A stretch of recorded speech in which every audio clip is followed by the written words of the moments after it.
Halo guys, welcome back to my channel. Hari ini gue akan membahas satu buah proyektor lagi yang memang kelihatannya desainnya adalah desain yang mirip-mirip aja. Tapi gue mau kasih tahu ke kalian bahwa ada loh proyektor yang sama dengan mungil dan lucu juga, yang kualitasnya yang oke juga lah. Tapi ini sampelnya aja ya. Proyektornya mirip sama HY300. Kalian mau tahu kayak gimana? Yuk kita lihat proyektor F1 Smart Projector sampel yang gue punya. Seperti ini.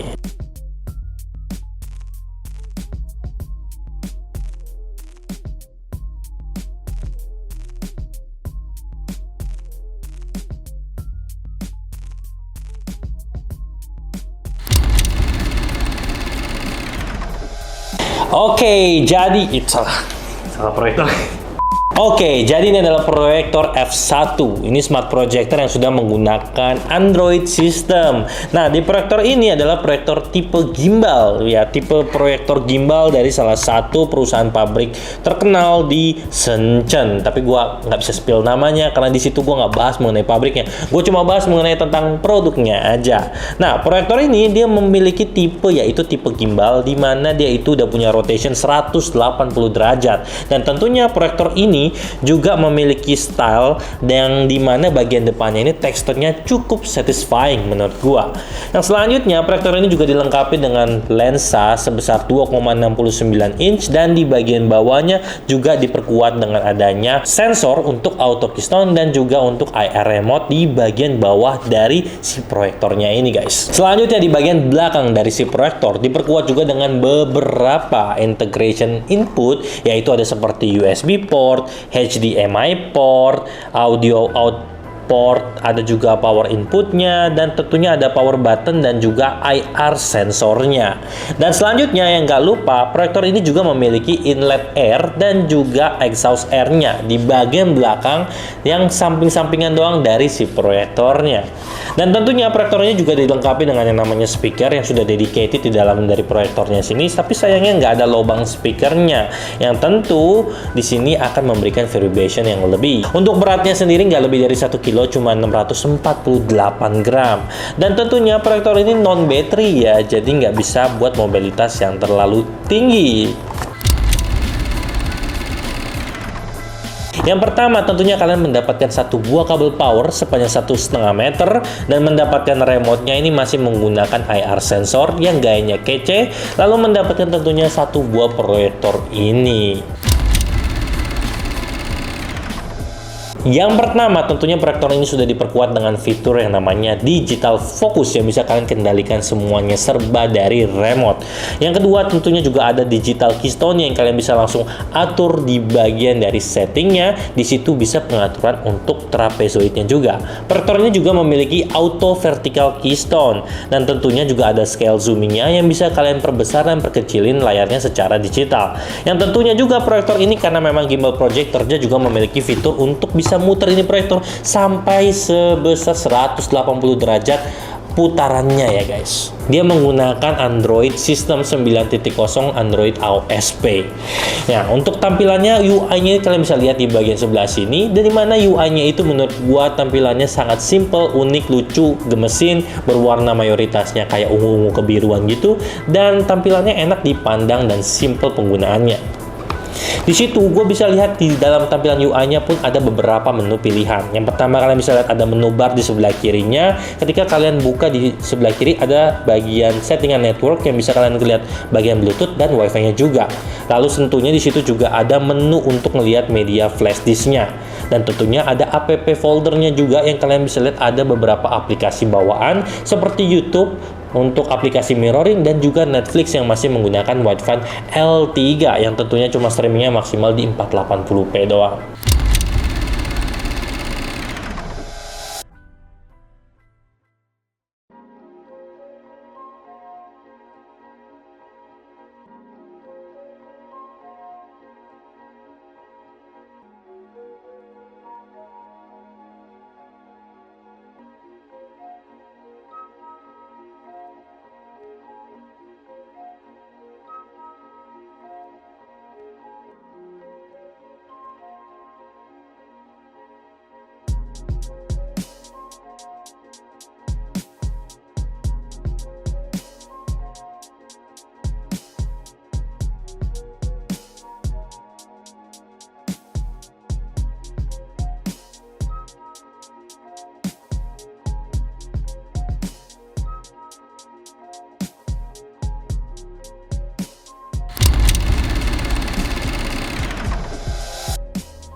Oke, kalian udah lihat bagaimana validation dan performance yang ada. Sekarang kita masuk ke bagian pro dan kontranya. Tapi gue mau masuk ke bagian pro-nya dulu.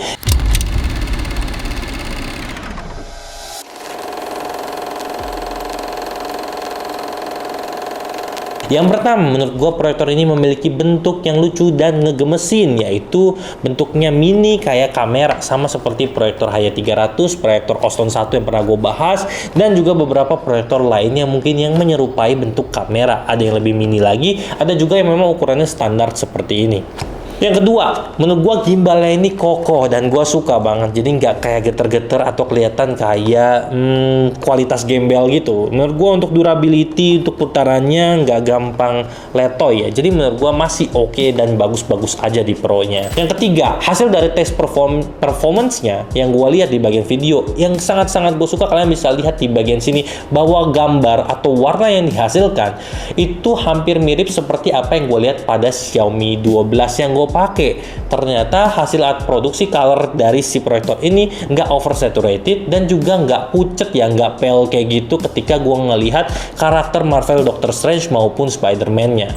Yang keempat yang gue suka adalah brightness dari si proyektor ini. Memang brightness-nya nggak terlalu tinggi, cuma di 118 ANSI, tapi cukup standar untuk proyektor tipe mini seperti ini dengan harga yang mungkin harus juga sejajar dengan ANSI yang diberikan. Yang kelima yaitu dari desain remote-nya. Desain remote menurut gua kelihatan kayak gaya-gaya remote Xiaomi kayak gitu, yang gua suka. Menurut gua desainnya elegan, simple, warna yang diberikan cuma putih dan hitam kayak gitu, campuran mixnya yang gaya-gayanya monokrom aja.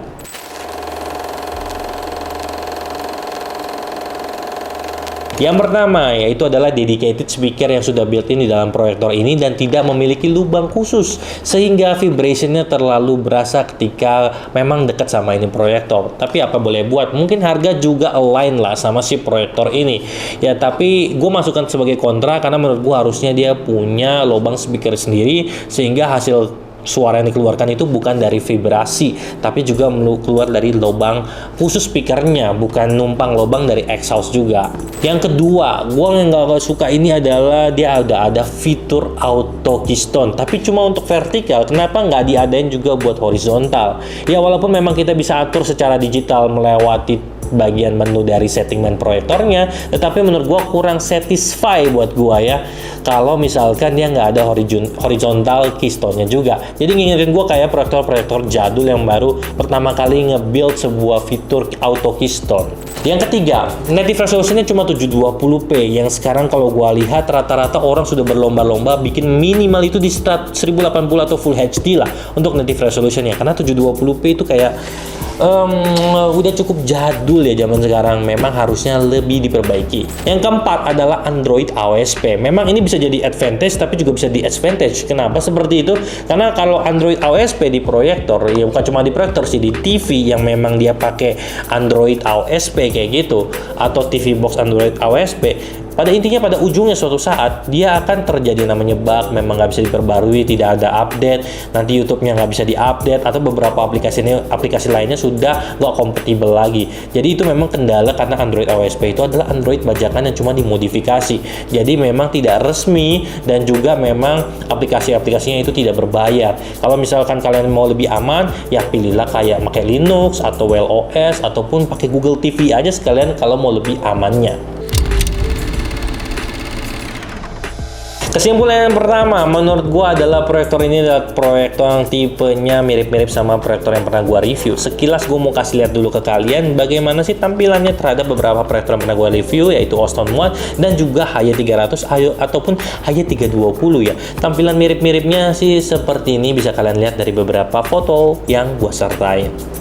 Oke, untuk kesimpulan selanjutnya di sini adalah untuk informasi. Produk ini cocok buat orang yang punya mobilitas tinggi tapi nggak berharap untuk punya yang built-in baterai ya. Jadi memang masih harus menggunakan kabel dan memang harus cari colokan dimanapun itu berada, atau nggak minimal ya bawa mungkin colokan tambahan buat ngebantu jaraknya jadi lebih panjang kayak gitu kan, buat tambahan soket. Yang kedua, untuk proyektor kayak gini mungkin buat orang-orang yang memang suka gaya estetik dan nggak suka nyediain tempat yang terlalu besar untuk sebuah perangkat proyektor di rumahnya ya. Jadi mungkin cuma ditaruh di samping tempat tidur tuh. Kalau misalkan kalian punya meja meja tempat tidur ya, buat nengok ke atas, nembak ke plafon ataupun ke depan, ya ini adalah proyektor yang cocok karena mini size dan juga tentunya estetik. Yang ketiga, proyektor ini juga tentunya cocok buat orang yang tidak memiliki ekspektasi terlalu tinggi untuk high performance karena memang align dengan harganya, dan tentunya proyektor ini juga untuk proyektor yang buat entry level banget lah, buat orang-orang yang pertama kali beli proyektor dengan harga murah, yang pengen tahu dengan teknologi yang dengan fitur-fitur yang udah cukup common sekarang ya. Ini cocoknya seperti itu. Yang keempat, kesimpulan keempatnya adalah harganya itu masih affordable, dan memang rata-rata proyektor kayak begini di rentan ratusan ribu sampai 1 jutaan tergantung dengan quality, jenis chipset yang dipakai, spek yang diberikan, dan juga memang tergantung dari hardware-nya. Ada yang second hand, ada yang third hand, malah ada yang fourth hand. Semakin durability dari produknya jelek, biasanya semakin murah. Gitu aja. Oke, jadi gua rasa itu aja kesimpulan review dari si proyektor F1 yang bisa gua buat di video kali ini. Buat kalian yang ada pertanyaan, jangan lupa untuk info di kolom komentar di bawah. Dan buat kalian yang mau beli ini proyektor, akan gua berikan di link di bagian deskripsi untuk ke toko kita yang di TikTok Shop untuk beli sampelnya dari produk ini, hasil dari review kita. Oke, buat kalian yang suka sama ini video, jangan lupa untuk klik tombol like. Buat yang kalian nggak suka, dislike aja. Dan buat kalian ingin tahu mengenai tentang video-video terbaru kita di channel kita, jangan lupa untuk subscribe dan tekan tombol loncengnya buat selalu mengetahui update yang terbaru yang ada di channel kita. I am Eric and see you in the next video.